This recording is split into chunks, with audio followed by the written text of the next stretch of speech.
நடிகர் விஜயின் ஜனநாயகன் திரைப்படத்திற்கு உலகளவில் மிகப்பெரிய எதிர்பார்ப்பு உள்ளது. வழக்கமாக விஜய் படம் என்றாலே ரசிகர்கள் ஆவலுடன் காத்திருப்பார்கள். அதுவும் இது அவருடைய கடைசி படம் வேற, சொல்லவா வேண்டும். ஏற்கனவே இப்படத்தின் ப்ரீ பிசினஸ் பட்டையை கிளப்பிய நிலையில் தற்போது ப்ரீ புக்கிங், அதாவது முன்பதிவு அமோகமாக நடைபெற்று வருகிறது. ஜனநாயகன் திரைப்படம் ரிலீஸ் ஆக இன்னும் 8 நாட்களே உள்ள நிலையில் இதுவரை நடந்த முன்பதிவில் இப்படம் செய்துள்ள வசூல் குறித்த தகவல் தற்போது வெளியாகியுள்ளது. அதன்படி இதுவரையிலான முன்பதிவில் மட்டும் சுமார் 18.8 கோடி வசூல் செய்துள்ளதாக கூறப்படுகிறது.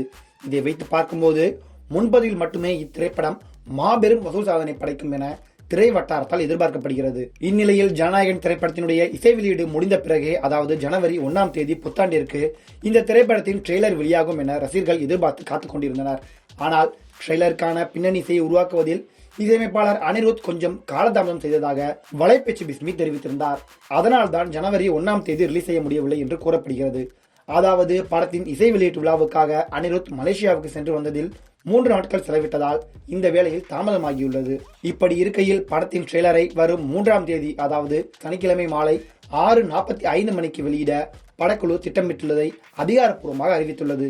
இது மட்டும் இல்லாமல் ட்ரெய்லர் ரிலீஸ்க்காக உருவாக்கப்பட்டுள்ள போஸ்டர், தளபதி விஜயின் நடிப்பில் கடைசியாக வெளியான தி கோட் படத்தினுடைய ட்ரெய்லர் அறிவிப்புக்கு படக்குழு உருவாக்கிய போஸ்டரை போல் உள்ளதாகவும் சில இணையவாசிகள் கருத்து தெரிவித்து வருகிறார்கள்.